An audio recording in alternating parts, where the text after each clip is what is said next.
సందేశం అందించవలసిందిగా కోరుతున్నాం.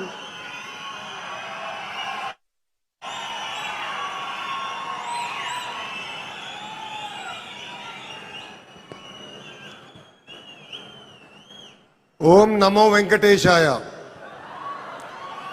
ఓం నమో వెంకటేశాయ. ఓం నమో వెంకటేశాయ.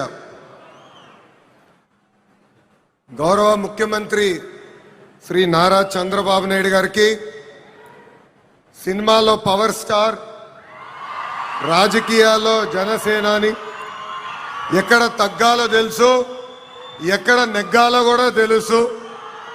నాకు సొంత అన్న లేని లోటు తీర్చిన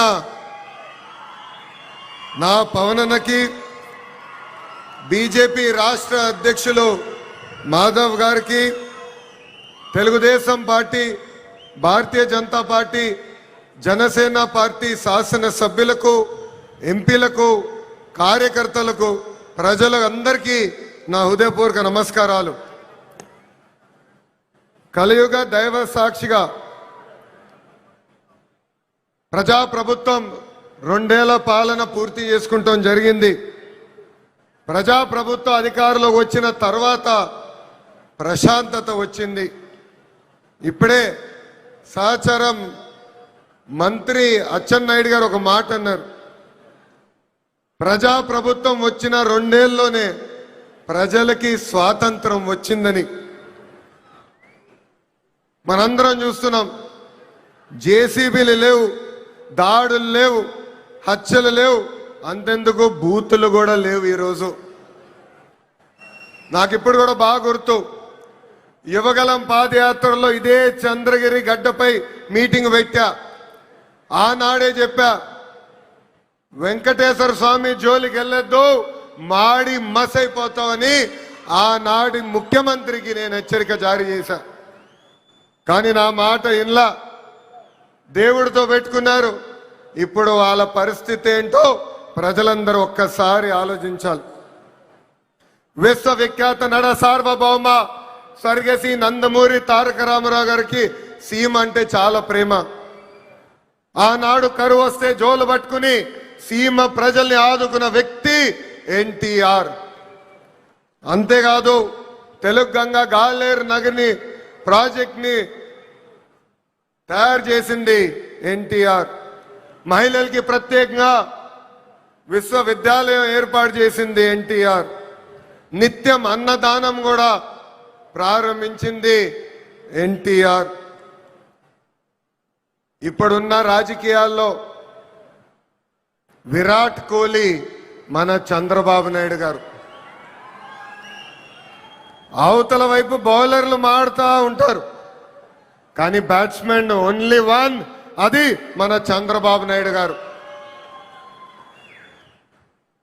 రాయలసీమను రాయలసీమగా మార్చిన వ్యక్తి మన చంద్రబాబు నాయుడు గారు. ఎవరికి తెలియని సమయంలో బిందు సైద్యం పరిచయం చేసి ఏకంగా రాయలసీమలో రత్నాలు పండే విధంగా చేసిన వ్యక్తి మన సిబిఎన్. హంద్రినివా సుజలా స్రవంతి ప్రాజెక్ట్ ని పూర్తి చేసి చివరి నియోజకవర్గం కుప్పానికి నీరు తీసుకెళ్లిన వ్యక్తి మన సిబిఎన్. అంతెందుకు పులివెందల కూడా నీరిచ్చిన గొప్ప వ్యక్తి మన చంద్రబాబు నాయుడు గారు. ఇప్పుడు ఏకంగా 1,00,000 కోట్ల పెట్టుబడితో మిషన్ రాయలసీమ కూడా ప్రారంభించబోయే వ్యక్తి మన ముఖ్యమంత్రి చంద్రబాబు నాయుడు గారు. 2019 నుంచి 24 వరకు గొడ్డలి పార్టీ అరాచక పాలన మనందరం చూసాం. వాళ్ళ చెల్లికి అన్యాయం చేయొద్దని అడిగిన బీసీ బిడ్డ అమర్నాథ్ గౌడ్ పైన పెట్రోల్ పోసి ఎలా తగలబెట్టారో మనం కల్లారా చూసాం. ఒక మాస్క్ అడిగినందుకు ఒక దళిత డాక్టర్ సుబ్రహ్మణ్యాన్ని పిచ్చోడు చేసి ఎలా చంపేశారో ప్రజలందరూ చూశారు. సొంత డ్రైవర్ సుబ్రహ్మణ్యాన్ని ఏకంగా గంజాయి మత్తులో చంపేసిన వాళ్ళ ఎమ్మెల్సీని మనందరం చూసాం. నంద్యాల నియోజకవర్గంలో ఒక మైనారిటీ కుటుంబాన్ని వేధిస్తున్నారు, ఈ వేధింపులు మేము తట్టుకోలేమని ఆత్మహత్య చేసుకునే పరిస్థితి మనందరం చూసాం. వైకాపా నాయకుల కన్నా వైకాపా నాయకుల కూతురు కన్నా వాళ్ళ కూతురికి ఎక్కువ మార్కులు వస్తున్నాయని ఆ కుటుంబాన్ని వేధిస్తే ఆ వేధింపులను చూడలేను తట్టుకోలేనని ఆత్మహత్య చేసుకున్న మిస్బాని మనందరం చూస్తాం కూడా జరిగింది. ఆనాడు అన్నారు తెలుగుదేశం పార్టీ జెండా లేకుండా చేస్తామన్నారు, ప్రజలే ఈరోజు వాళ్ళ జెండా పీకేస్తాం జరిగింది. వై నాట్ 175 అని చెప్తే ఏకంగా టీమ్ 11 ప్రజలు వాళ్ళకి తీర్పిస్తాం కూడా జరిగింది.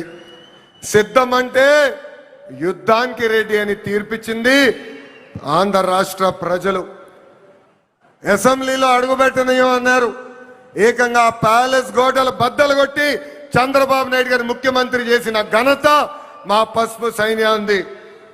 ఇప్పుడు రపరప్ప అంటున్నారు. రపరప్ప అంటే చూస్తూ మేము ఊరుకోం.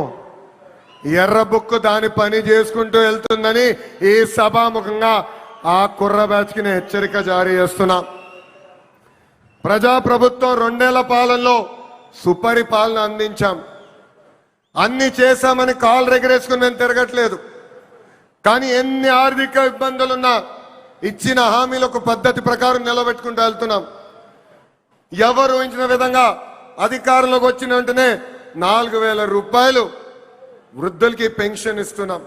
వికలాంగులకి 6,000 రూపాయలు బెడ్కే పరిమితం అవుతే 15,000 రూపాయలు పెన్షన్ ఇస్తున్న ఏకైక ప్రభుత్వం ఆంధ్ర రాష్ట్రంలో ఉన్న ఎన్డీఏ ప్రభుత్వం. అంతేకాదు మూసేసిన అన్న క్యాంటీన్లు తిరిగి ప్రారంభించాం. డిఎస్సి ద్వారా 16,000 టీచర్ పోస్టులు భర్తీ చేశాం. 6,000 కానిస్టేబుల్ పోస్టులు భర్తీ చేశాం. ఏకంగా మన జాబ్ క్యాలెండర్ విడుదల చేసి సంవత్సరం పూర్తయ్యే లోపల 10,000 ఉద్యోగాలు కూడా భర్తీ చేసే బాధ్యత ఎన్డీఏ ప్రభుత్వం తీసుకుంటుంది. ఏకంగా చేనేత సోదరులకి హ్యాండ్లూమ్ ఉంటే 200 యూనిట్లు కరెంట్ ఉచితంగా ఇస్తున్నాం. పవర్ లూమ్ ఉంటే 500 యూనిట్లు కరెంట్ ఉచితంగా ఇస్తున్నాం. ఆటో డ్రైవర్ల సేవలో ఆదుకున్నాం. మత్స్యకారుల సేవలో మత్స్యకారులను ఆదుకున్నాం. స్త్రీ శక్తి పేరుతో మహిళలకి బస్సులో ఉచితంగా ప్రయాణించే హక్కు కూడా ప్రజాప్రభుత్వం కల్పించింది. దీపం పథకం ద్వారా ఉచితంగా గ్యాస్ సిలిండర్లు కూడా మా తెలుగింటి ఆడబడుచులకి పంపిస్తాం కూడా జరుగుతుంది. ప్రజాప్రభుత్వం నినాదం ఒకటే, ఒకే రాష్ట్రం ఒకే రాజధాని కానీ అభివృద్ధి వికేంద్రీకరణ. ఇప్పుడే మాధవ్ గారు చెప్పినట్లు భారతదేశంలో 100 రూపాయలు పెట్టుబడులు వస్తే దాంట్లో 25 రూపాయలు ఆంధ్ర రాష్ట్రాన్ని ఎత్తుకుంటా వస్తుంది. ప్రజలందరూ ఒక్కసారి ఆలోచించాలి. గూగుల్ ఆర్సిలర్ మిత్తల్ ఉత్తరాంధ్రకి తీసుకెళ్ళాం. రాజధాని క్వాంటమ్ కోస్తా ఆంధ్రకి తీసుకొచ్చాం. ఏకంగా ఫైటర్ జెట్లు రాయల్ ఎన్ఫీల్డ్ ఈ రోజు రాయలసీమకి తీసుకొచ్చిన ఘనత ఒక ఎన్డీఏ ప్రభుత్వాన్ని. మనది గొడ్డలి, మనది గూగుల్, వాళ్ళది గొడ్డలి. మంది ఫైటర్ జెట్, వాళ్ళది ఫ్యాక్షన్. మంది కియా, వాళ్ళది కిడ్నాప్. మంది క్రెడిబిలిటీ, వాళ్ళది క్రిమినాలిటీ. మంది డెవలప్మెంట్, వాళ్ళది డిస్ట్రక్షన్. మంది బుల్లెట్ అవుతే వాళ్ళది బూతులు. మనం మహిళలకి 33% రిజర్వేషన్ ఇస్తే ఏకంగా తల్లిని చెల్లిని మెడబట్టి బయటికి గంటేసిన చరిత్ర ఆ గొడ్డలి పార్టీది. ప్రజలందరూ ఒక్కసారి ఆలోచించాలి. జగన్ ఆయన పేరులో జీ చూసి జెన్జీ అనుకుంటున్నాడు. జగన్ పేరులో ఉన్న జీ గొడ్డలి. అందుకే ఆ పార్టీకి గొడ్డలి పార్టీ అని ఈ రోజు పేరు పెడతాం జరిగింది. జగన్ కి సిసిడి జబ్బు ఉందండి. సిసిడి అంటే ఏంటో తెలుసా? క్రెడిట్ చోరీ జబ్బు, క్రెడిట్ చోరీ డిసార్డర్. ఏకంగా పేపర్లో వార్తలు వచ్చినాయి, ఆంధ్ర రాష్ట్రానికి ఆర్సిలర్ మిత్తల్ ప్రాజెక్ట్ వస్తుందని. ఆయన ప్రెస్ మీట్ పెట్టి ప్రాజెక్ట్ రావట్లేదు, పక్క రాష్ట్రానికి వెళ్తుందని చెప్పారు. గౌరవ ముఖ్యమంత్రి గారు, ఉప ముఖ్యమంత్రి గారు ఆ ప్రాజెక్ట్కి శంకుస్థాపన వేస్తే లేదు నేనే ఆ ప్రాజెక్ట్ ని తీసుకొచ్చానని ప్రెస్ మీట్ లో చెప్పే పరిస్థితి మనందరం చూసాం. ఇంతేకాదు ప్రపంచం మొత్తం తిరిగి పెద్ద ఎత్తున గూగుల్ ని మన రాష్ట్రానికి తీసుకొస్తే వాళ్ళు అడ్డుపడ్డారు, కోర్టులో కేసేశారు. కానీ ఇప్పుడు ప్రెస్ ముందరకు వచ్చి మా వల్లనే గూగుల్ ప్రాజెక్ట్ వచ్చిందని చెప్పుకునే పరిస్థితి. ఇంకా కొన్ని సంవత్సరాలు పోతే ఆగస్ట్ 15 నాడు భారతదేశానికి స్వాతంత్రం తీసుకొచ్చింది మా తాత అని చెప్పుకునే పరిస్థితికి సిసిడి జగన్ వస్తారు. జగన్ కొన్ని కంపెనీలు తీసుకొచ్చాడు. ఆ కంపెనీ పేర్లు మనందరం మర్చిపోయాం. ప్రజలందరూ ఒక్కసారి గుర్తు చేయాలనుకుంటున్నా. ఆ కంపెనీ పేర్లు Andhra gold, president medal, gold medal. అలాంటి కంపెనీలు తీసుకొచ్చిన చరిత్ర ఆ పార్టీది. Google, ఆసిలర్ Mittal, royal Enfield fighter jet తయారు చేసిన పరిశ్రమలు తీసుకొచ్చిన చరిత్ర మా ఎన్డీఏ ప్రభుత్వాన్ని. చిన్నప్పుడు 10th క్లాస్ పేపర్ లీక్లో టీచర్లు జగన్ని చితకబాదారంట. అందుకే టీచర్లు చూస్తే ఆయన చాలా కోపం, కక్ష. అధికారంలో ఉన్నప్పుడు మద్యం షాపుల ముందల కాపులాగా నిలబెట్టారు ఆయన టీచర్ని. ఏకంగా మనం డిఎస్సి విడుదల చేస్తే 226 కేసులు ఆ డిఎస్సి పైన వేశారు. ఎవరు ఊహించిన విధంగా 150 రోజుల్లో 16,347 పోస్టులు భర్తీ చేసిన ఘనత మన ఎన్డీఏ ప్రభుత్వాన్ని. నిన్న ప్రెస్ మీట్ నేను చూసా. జగన్ నన్ను ప్రశ్నించట్లేదు, గౌరవ ముఖ్యమంత్రి చంద్రబాబు నాయుడు గారిని ప్రశ్నించట్లేదు, ఆంధ్ర రాష్ట్ర ప్రభుత్వాన్ని ప్రశ్నించట్లేదు. రాజ్యాంగం రాసిన అంబేద్కర్ గారిని ప్రశ్నిస్తున్నారు, రిజర్వేషన్లు ప్రశ్నిస్తున్నారు, రాజ్యాంగాన్ని ప్రశ్నిస్తున్నారు. అందుకే ఈ సభాముఖంగా జగన్కి నేను హెచ్చరిక జారీ చేస్తున్నా.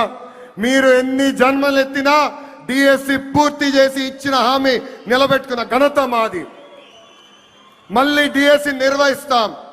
నిరుద్యోగ యువకులకి పెద్ద ఎత్తున ఉద్యోగాలు కల్పించే బాధ్యత ప్రజాప్రభుత్వం తీసుకుంటుంది.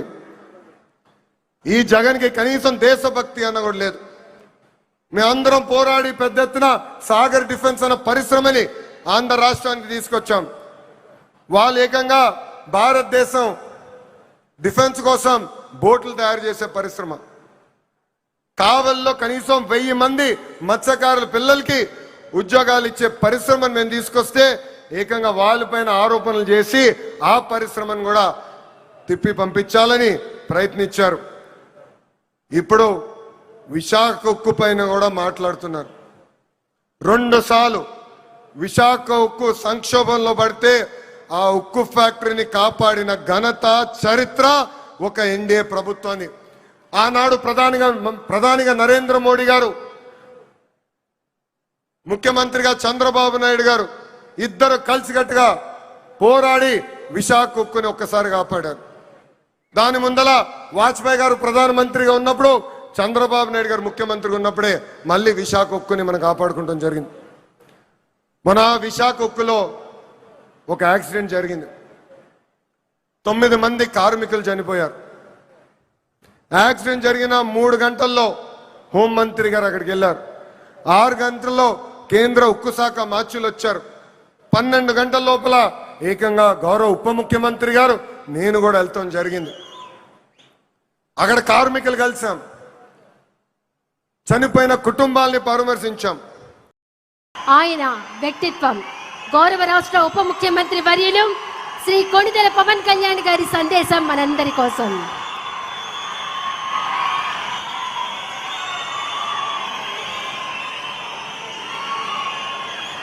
రెండేళ్ల నమ్మకం,